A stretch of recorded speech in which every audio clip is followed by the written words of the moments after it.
this with him, right? And so I'm gonna show you how you got into it first, and I'm gonna show you how to get out of it. You signed this. You probably didn't read it, right? So it tells you right here.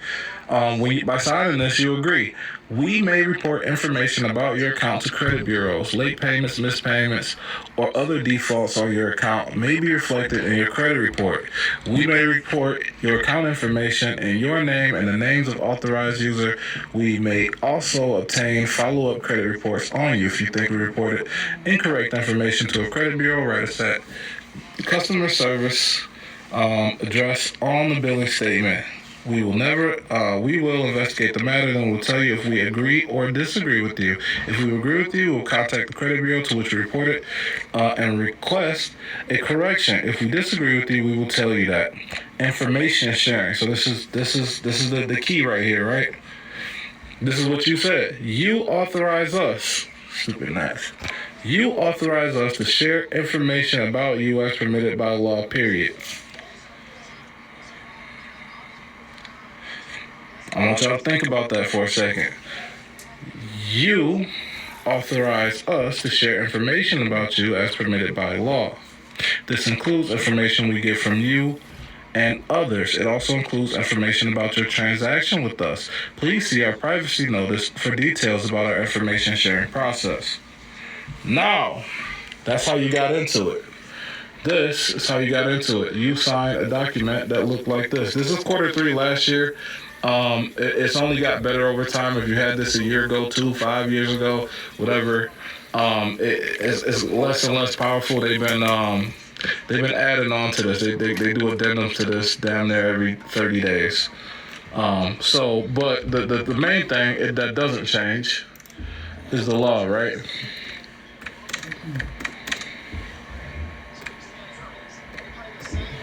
Let's get it. So there's two things that's going to help us here. Fair Credit Reporting Act, Gramm-Leach-Bliley Act. Now, there is a reason that that's in the contract, and the reason is this, right? Actually, I'm going to go back to 6801. I already went to, okay, perfect. So this is not the policy of Red on the internet, right? It is the policy of Congress that each financial institution, we're talking about Citibank, we're talking about a bank is listed as a financial institution, has an affirmative and continuing obligation to respect the privacy of its customers and protect the security and confidentialities of those customers' non-public personal information. So from right off rip, this is the first thing in here. Right off rip, you get some very, very powerful things, right? It's the policy of Congress, financial institution, affirmative continuing obligation, privacy rights. Privacy rights. Off rip, you get privacy rights. There's some things that they're supposed to do. Security, confidentiality. So off this one sentence, all your data breaches, all your consumer reporting, a lot of that stuff is going to fall right here. All of it's going to fall right here. And so we're going to continue on. And further into the policy in subsection A, each agency or authority described in section 6805 of this title, other than the Bureau of Consumer Financial Protection, shall establish appropriate standards for the financial institutions subject to their jurisdiction relating to administrative, technical, and physical safeguards. And again, what are they supposed to be doing? These are principles of privacy. Ensure the security and confidentiality of customer records and information. Protect against any anticipated threats or hazard to the security or integrity of such records. Protect against unauthorized access to or use of such records or information which could result in substantial harm or inconvenience to any customer. And so, in this one, you just got a lot of power. By just understanding this, you just got a whole lot of power. Why? Because it has to be authorized by you. What is authorization? That's what we need to talk about. What does it mean to be authorized? Because something that's authorized now, right? Anybody ever been fired? Where you used to be able to walk in the back of Best Buy or walk in the back of Walmart or Google or whatever institution, you got your little card, you scan in, you're allowed in those restricted areas, you're authorized access, and then you get fired or you quit or whatever happens, and now you're no longer authorized to access that area. So authorization can change is what I'm trying to show y'all. You could be authorized today, not authorized tomorrow or next week or next year, whatever. So what you need to do is let them know that they are now unauthorized to access, sell, transmit, or transfer your information.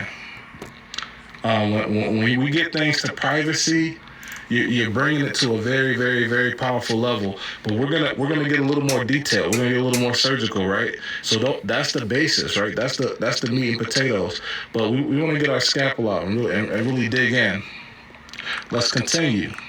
Except as otherwise provided in this chapter, a financial institution may not directly or through any affiliate disclose to a non-affiliated third party any non-public personal information unless such financial institution provides or has provided to the consumer a notice that complies with section 6803 of this title. And so the very first thing is opt out. The very first thing is opt out. A financial institution may not disclose non-public personal information to a non-affiliated third party unless, and so this is where we're at with the contract, right? Such financial institution clearly and conspicuously discloses to the consumer in writing or in electronic form or other form permitted by the regulation prescribed under 6804 that such information be disclosed to such third party. But here's the part where we didn't get it. And so when we get into the court class, we're going to get surgical about this. The consumer is given opportunity before the time that such information is initially disclosed to direct that such information not be disclosed to such third party. Now we're cooking with grease. Now we're starting to understand our privacy rights. The consumer is given an explanation of how the consumer can exercise that non-disclosure option. Now, were you given that? Can they prove that you were given that? This is what we're going to deal with in court. That's what we're going to deal with court. And so there is an exception, right? There's an exception. And that exception is they can give that information to a non-affiliated third party to perform services or function on behalf of the financial institution, including marketing of its own products or service, or financial products or service offered part of a joint agreement. That it really doesn't fit here. Your consumer reporting agency is not an essential function of whatever other thing. So what we need to do is we need to reverse that by you sign something saying, hey, I'm giving you permission to share my information with those credit reporting agencies, right? You gave them this permission. You authorized this. It's right here in the contract. This is not the exact one because this is quarter 3, 2023. But you probably signed something just like this. The old ones, if we were to go back to, let's say quarter 2 or quarter 1 or 2019, they're almost the same. It has a little less protections in that on the business, but the language is the same. I'll go back to Citibank. I keep all this stuff in my computer. I got 5 laptops so that I can keep all of this all the time. It was this year? Okay, it was this. If it was this year, so we're looking at, let's go. Do you know what month it was or around what month it was? January, February, March, May, June, July, August, September, October. Because if you know exactly what month it is, I can give you your exact contract. We'll see Q1 2024. It was this year. I'm gonna assume that if this is quarter 4 of last year, you probably got one that's exactly like this. So this part probably didn't change at all. This probably didn't change at all. So you need to unauthorize them. So this is what they're gonna do. I send these out all the time. If I go to documents, we'll probably see. I probably wrote one. I think I wrote one today. I think I did one today. This morning. I think it was the first thing I did when I got up. So you're going to let them know, hey, as required by the law, I'm revoking my consent, my authorization for you to share my information. And I want y'all to be aware of why you're doing this. It's not just How will this affect their credit if they're no longer reporting? So it depends on the account, right? If that is your oldest account or your largest account, your largest, let's say your largest limit, there's a lot when we're dealing with credit report.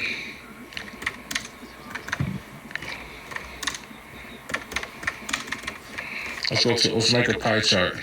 I'm gonna see if I can find a good one. If not, I'll just make one. That works perfect. So we want to look at this payment history. Can I just view the image? There we go.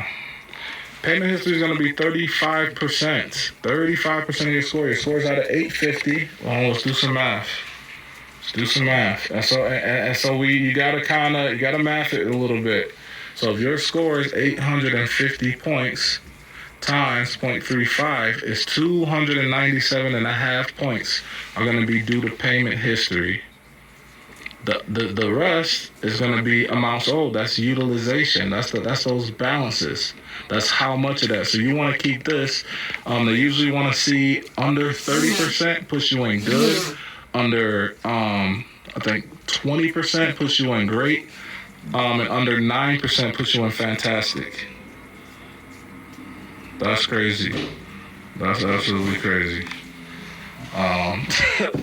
Length of credit history, 15%. And these kind of change throughout the bureaus or through the credit reporting methods. FICO, you'll see little differences. This might be 15, this might be 10.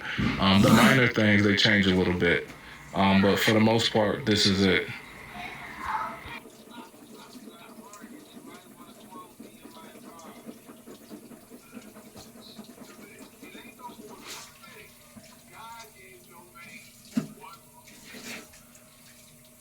So this is it. Take a screenshot, keep it. You want to know this stuff. You want to know this. 297 points. What is this? 260 or something? Let's do the math. 850 times 0.3. 255. 255 points are going to be from this. And so what you'll notice is you get a late payment. Damn, there go 50 points, 80 points, 100 points. Can you send a letter to opt out, report certain info? Yes. And so what they're gonna do is they're gonna challenge it, right? Because not everybody does that. They're gonna want to see why you believe you can just opt out. And so you need to support that with evidence, right? You don't want to say, "Hey, stop reporting my stuff because I told you to." You're gonna tell them, "Hey, you are a financial institution, right? You're a financial institution." And the law, the policy of Congress, says that you need to respect my privacy rights. And so two things are going to come into play, right? Because there's a financial institution that you want to stop sharing your information. This is identity theft when they're sharing your information without your consent. Another thing, so that's going to be 18 U.S. Code 10, is it 28? It's 28 and 29. 1028 and 1028A. So fraud and related activity in connection with identification documents, authentication features, and information. And then you have 1028A, aggravated identity theft. And so look what it says. Whoever, during and in relation to any felony violation enumerated in subsection C, knowingly transfers, possesses, or uses without lawful authority a means of identification of another person shall, in addition to the punishment provided for such felony, be sentenced to a term of 2 years imprisonment. So we need to get some names, right? We need to see who is it that is going to get cooked. So what I do is I ask them, I'm going to ask the Consumer Reporting Agency, right? Because they have these laws. This is what governs consumer reporting agencies. And we're gonna do the same thing, right? I'm gonna go to Experian. I'm gonna say, "Hey, Experian, I want you to do what the Fair Credit Reporting Act says right here. There's a need that consumer reporting agencies exercise their grave responsibilities with fairness, impartiality, and a respect for the consumer's right to privacy." So we're getting back to that privacy.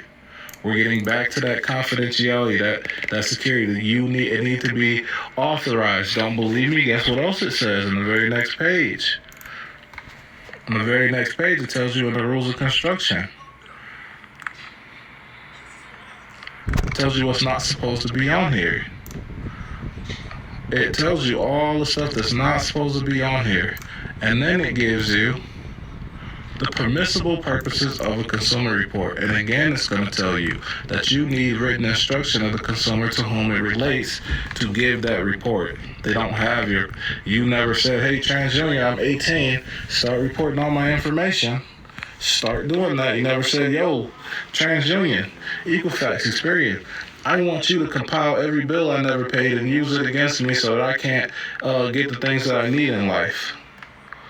And so we're going to use this because this is a law, and for everybody who I don't use codes, I don't like to know the laws, I don't like reading, I don't want to hear it. Why? Because it tells you right here who these laws are for. It tells you right here in the very first sentence. The banking system is dependent upon fair, accurate credit reporting. Inaccurate credit reports directly impair the efficiency of the banking system. Citibank and unfair credit reporting methods undermine public confidence, which is essential to the continued functioning of the banking system. And then they tell you an elaborate mechanism has been developed for investigating and evaluating credit worthiness, credit standing, credit capacity, character, general reputation of consumers. Consumer reporting agencies have assumed a vital role. Get your mom. Vital role in assembling and evaluating consumer credit and other information on consumers. The purpose of this subchapter is to require, please pay attention here. I'm Pool, if you're in here, please fucking read. We have what is called a scope. We have a statement of purpose. This is not to tell you that you can't make a consumer report anything. This is to tell consumer reporting agencies that they need to adopt reasonable procedures for meeting the needs of commerce and consumer credit, personnel, insurance, and other information in a manner which is fair and equitable to the consumer with regard to the confidentiality. Every time we talk about this, anybody who has my book, it's like $30. Confidentiality, accuracy, relevancy. These are principles of privacy. And it's outlined extremely clearly. When you understand the fundamentals, then you understand what they're building upon, it becomes really hard not to understand this stuff. But y'all don't have the background because it's not here. Y'all don't know why they put these specific words in here. And I get it. I get that. I understand it. But this is the laws that they have to follow. And when they don't follow them, they get sued. Oh, let me see if I got.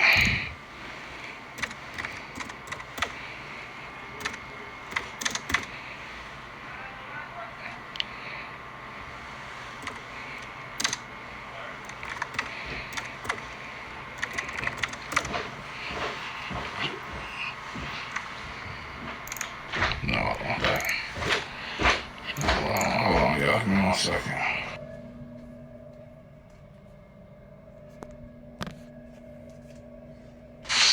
Hold on, give me 1 second. I want to show y'all this document. Give me a second. I'm going to set the phone down.